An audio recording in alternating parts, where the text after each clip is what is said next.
یہ احادیث کی جو خدمت ہے، کتنے ائمہ کے اصحاب ایسے ہیں کہ کتنے بڑے بڑے مقامات انہوں نے حاصل کی. جیسے کہا جاتا ہے کہ حضرت زرارہ ابن اعین چھٹے امام کے اور پانچویں امام کے بھی اصحاب میں سے تھے. امام نے فرمایا تھا کہ چھٹے امام نے ان کے متعلق کہ اگر زرارہ نہ ہوتے تو میرے والد کی احادیث ختم ہو جاتی. اور اس قدر یعنی پورا خاندان آل اعین، یہ آل اعین پورا خاندان اس نے دین کی اس قدر خدمات انجام دی ہیں.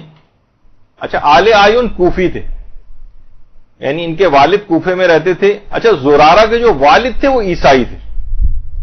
زرارہ کے والد عیسائی تھے اور زرارہ کے جو والد، زرارہ کے دادا عیسائی تھے، زرارہ کے جو والد تھے وہ عیسائی سے مسلمان ہو گئے تھے. تو آپ نے دیکھا اس کے بعد ان کے اس بیٹے نے اتنی احادیث کی خدمت کی، اتنی ائمہ کی خدمت کی کہ باقاعدہ یعنی امام نے فرمایا تھا کہ اگر زرارہ نہ ہوتے تو آثار نبوت مٹ کے رہ جاتے. اتنی زیادہ خدمت کی. 2000 سے زائد 2084 کے قریب 2094 بلکہ احادیث زرارہ سے روایات کتابوں کے اندر آئی ہیں. ان کے دو بھائی بھی فقیہ تھے اور عالم تھے، ان کے بیٹے بھی فقیہ تھے. تو اس لحاظ سے روایات کے اندر بہت زیادہ، اور خود زرارہ جو ہیں قبرستان جنت البقیع میں کسی مقام پر دفن ہے.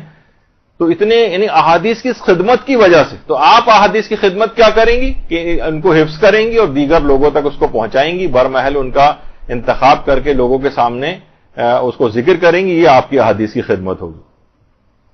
اب اتنا وقت نہیں ہے ہمارے پاس، کچھ چیزیں اس کے اندر اور بھی تھیں کہ جو کہ بیان کرنی ہے، لیکن یہ کہ بہرحال بس اس کے اندر ایک بات یہ کہ بچوں کو بھی کوشش کریں کہ شروع سے اس بات کا عادی بنائیں. بچے جب تک مدرسے نہیں آئیں گے، مدرسۃ القائم میں بچوں کا بھی انتظام ہوتا ہے، کوشش کریں کہ اپنے خاندان، اپنے گھر کے بچے جو ہیں وہ اپنے علاقے کے بھی جو دینی مدارس ہیں وہاں پر ان کو داخل کروائیں، کیونکہ یہ بچپن سے ہی انسان ان چیزوں کا عادی بنتا ہے. علماء تک اپنے بچوں کو آپ دیکھ رہے ہیں، ایک عالم ہے اس نے اپنے بچوں کو بھی عالم بنایا ہوا ہے، چھوٹے بچے وہ بھی امامہ لگا کر بیٹھے ہوئے ہیں وہاں پر. تو اس سے کیا ہوتا ہے کہ ایک فضا ایک گھر کے اندر ایک سازگار ہوتی ہے، چاہے وہ عام دنیاوی تعلیم بھی کیوں نہ حاصل کریں، بچپن سے دینی تعلیم کا بھی باقاعدہ ایک انتظام ایک ٹیوشن ٹیچر کے طور پر گھر کے اندر لگائیں، ایک ٹیوٹر کے طور پر کوئی نہ کوئی ان کو پڑھانے کے لیے آئے. تو اب پوری نسلیں اس طرح سے چلتی ہیں. اگر آپ دیکھیں آیت اللہ سیستانی کے جو دادا تھے سید حسین صفوی، آیت اللہ سید حسین صفوی یہ قاضی القضات تھے اپنے زمانے کے. وہاں سے سلسلہ چلا تھے باقر سیستانی، جن کا امام زمانہ سے ملاقات کا واقعہ بھی بہت مشہور ہے، ایک عورت کے پردے کے حوالے سے جو بہت مشہور ہے، جو بھی پڑھنے کا ٹائم نہیں. یہ آیت اللہ سیستانی کے والد ہیں باقر سیستانی، انہی کے نام پر انہوں نے اپنے بیٹے کا بھی نام رکھا ہے. اور آیت اللہ سیستانی کے جو بھائی تھے یہ محمود سیستانی، اب تو انتقال کر گئے، یہ بھی عالم دین اور بہت بڑے مجتہد. آیت اللہ سیستانی پھر خود اپنے والد اور اپنے دادا کے بعد یعنی یہ خود یعنی سوچیں کہ کیا یہ خاندان ہے کہ ایک سے ایک بڑھ کر اس کے اندر دادا قاضی القضات، اس کے بعد والد بھی آیت اللہ، اس کے بعد خود آیت اللہ سیستانی مرجع عالم، اور اس کے بعد پھر اپنے جو ان کے بیٹے ہیں باقر اور رضا، یہ خود تقریباً درجہ اجتہاد پہ ایک ہیں اور دوسرے کے تو در سے خارج چل رہے ہیں. اور آیت اللہ سیستانی کے جو پوتے ہیں دونوں، یہ بھی دونوں عالم دین. یعنی یہ 5 نسلیں تو میں نے آپ کے سامنے اسی طرح سے جو ہے وہ ذکر کر دی، ایک سے ایک بڑھ کر اس کے اندر جو ہے وہ افراد موجود ہے. تو یہ اس سے ہوتا ہے گھر میں جب ایسی فضا سازگار ہو علم دین حاصل کرنے کی تو پھر اولادوں میں بھی یہ سلسلہ چلتا ہے. تو آپ نے دیکھا دادا، والد، آیت اللہ سیستانی، پھر ان کے بیٹے اور پوتوں تک جو ہے یہ سلسلہ اس انداز سے چلتا ہوا آ رہا ہے. تو اسی طرح سے آیت اللہ بہجت کے جو والد تھے ان کا نام بھی محمود تھا. آیت اللہ بہجت بہت چھوٹے تھے، ایسی تربیت والد نے کی کہ بہجت جو ہے سوچیں کہ کتنے بڑا ایک مرد عارف جو ہے وہ بن گیا. تو بچپن سے یہ سلسلہ جوانوں کے اندر یہ شوق بیدار ہوتا ہے تو پھر کہیں جا کر اس قسم کے افراد نظر آتے. اور اس کے لیے دعائیں بھی کرنی چاہیے. آیت اللہ شیخ جعفر علی کشف الغطا کے متعلق ملتا ہے کہ خانہ کعبہ کو دیکھ کر دعا کرتے تھے کہ پروردگارہ میرے خاندان اور اولادوں کو فقیہ بنا دے, اور پروردگار نے ان کی اس طلب کو دیکھ کر دعا کو قبول کیا, ان کے نامور فقیہ ان کے خاندان میں پیدا ہوا, ایک سلسلہ پورا جو ہے وہ قائم ہو گیا. تو اپنی دعاؤں کے اندر اس سلسلے کو جاری رکھنا ہے کہ علم دین ہماری نسلوں کے اندر باقی رہے. تو اس لحاظ سے بہت اس بات کی اہمیت ہے. اچھا دیکھیے, گھروں میں ہمارے عام طور پر پڑھائی لکھائی کے سلسلے میں کیا ہوتا ہے, فضا سازگار نہیں ہوتی. دنیاوی پڑھائی کے لیے بھی کون سی چیزیں اختیار کی جاتی ہیں جو مائیں عام طور پر کرتی. کہا جاتا ہے کہ اولاد کی تربیت یا پڑھانے لکھانے کے لیے ماؤں کے جو خصوصی آلات ہوتے ہیں تربیت کے, وہ یہ ہیں جو آپ کے سامنے ہینگر اور پنکھے وغیرہ سے پٹائی وغیرہ کا. اس سے گھر کا اچھا ماحول تھوڑی بنے گا. اس مار پٹائی سے آج تک کوئی بچہ پڑھ کے نہیں دیا. ہاں البتہ بچپن سے شوق اگر بیدار ہو گیا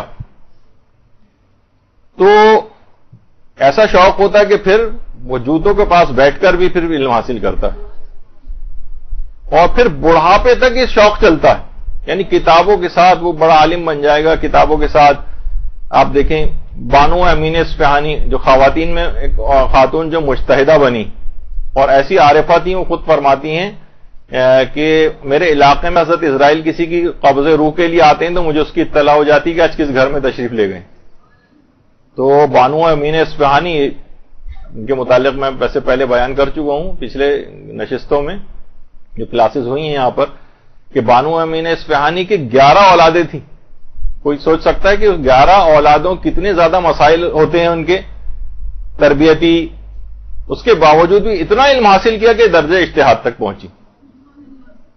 لیکن اس کے لیے ویسے ہی کہ ایک دفعہ ایک بیٹے کا انتقال ہو گیا تھا, جس وقت یہ طالب علم تھیں اور علم حاصل کرتی تھیں تو وہ عالم دین کو گھر پہ پڑھانے کے لیے آتے تھے. اس دن انہوں نے خود چھٹی کر لی, آج تو بانو کے بیٹے کا انتقال ہوا, آج کہاں پڑھیں گی. تو انہوں نے باقاعدہ ان کو کسی کو بھیج کر بلوایا کہ آج آپ پڑھانے تشریف نہیں لائے. کہا کہ خانم میں سمجھ رہا تھا کہ آپ آج بیٹے کا انتقال ہو. کہا نہیں, علم دین کے لیے. یعنی انہوں نے اپنے جو معمولات زندگی اس کو متاثر نہیں کیا. تو یہ تبھی اس بلندی اور اوج تک یہ افراد پہنچتے ہیں. تو بڑھاپے کے اندر بھی شوق اسی انداز سے برقرار رہتا ہے. مرجے ہو جاتے ہیں لیکن مطالعے کا شوق. آیت اللہ شبیری زنجانی آج بھی اتنا مطالعہ کرتے ہیں. اسی طرح ہمارے سارے مراجع کا یہی حال ہے. اور نماز کا شوق اگر بچپن سے ہو جائے, علم دین کا شوق بھی نماز کا شوق ہو جائے, تو یہ پھر بچپن سے ہی اپنے پیچھے نمازیں بھی کھلونوں کو رکھ کے اور اپنے جو بھی اس طرح کے جو ہوتے ہیں ان کو پڑھانے کا شوق ہو جاتا ہے. بچیاں ہیں ان کو اگر اس کا عادی بچپن سے بنایا جائے, علم دین کے لحاظ سے بھی ہے اور عبادت کے اعتبار سے بھی یہی بات ہے. حتیٰ کہ پھر یہی بچے اگر بیمار بھی ہو جاتے ہیں تو وہاں پہ بھی کہتے ہیں کہ ہمیں نماز پڑھنی. بچیاں بیمار ہو جاتی ہیں تب بھی اسی بیماری کی حالت میں اپنی کوئی نماز چھوڑنے کو تیار نہیں ہوتی. یہاں چھوٹے بچے جن کے پاؤں میں فریکچر وغیرہ ہو گیا ہے, وہ والدین اپنی گودوں میں اٹھا کے پاؤں پہ پلاسٹر بندھا ہوا ہے, وہ کہہ رہے ہیں گھر پہ رو رو کے اس نے ضد کی ہوئی کہ نہیں مجھے ہر صورت میں مدرسے جانا ہے. تو یہاں تک پھر ایسا ایک شوق جو ہے وہ بیدار ہو جاتا ہے. اور پھر جب یہ بوڑھے ہو جاتے ہیں اور کھڑے ہونے کے بھی قابل نہیں ہوتے تو نمازوں کو کسی صورت قضا نہیں ہوتے, لیٹ کے بھی نماز پڑھنے کی صورتحال ہوتی ہے تو لیٹ کر نماز پڑھتے ہیں.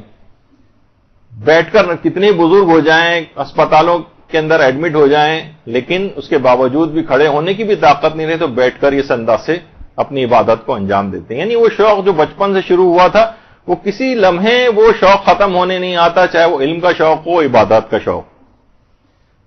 تو اس لحاظ سے بہت ضرورت اس بات کی ہے. تو اچھا, اس میں آپ کو ایک بات اور بھی دیکھ رہی ہے کہ گھریلو کام کاج سے آپ کو پہلو طے نہیں کرنا ہے کہ بس آپ کہنے اب تو میں مدرسے جا رہی ہوں تو اب تو میں گھر کا کھانا بھی نہیں پکاؤں گی اور گھر کی صفائی ستھرائی بھی نہیں کروں گی, اور والدین چلا رہے ہیں گھر پہ اور دیگر بھائی بہن ناراض ہو رہے ہیں, یہاں تک کہ یہ سب باتیں سبب بنے گی کہ آپ کا تعلیم دین کا سلسلہ ادھورا رہ جائے. تو آپ کو گھریلو کام بھی سب کرنے ہیں.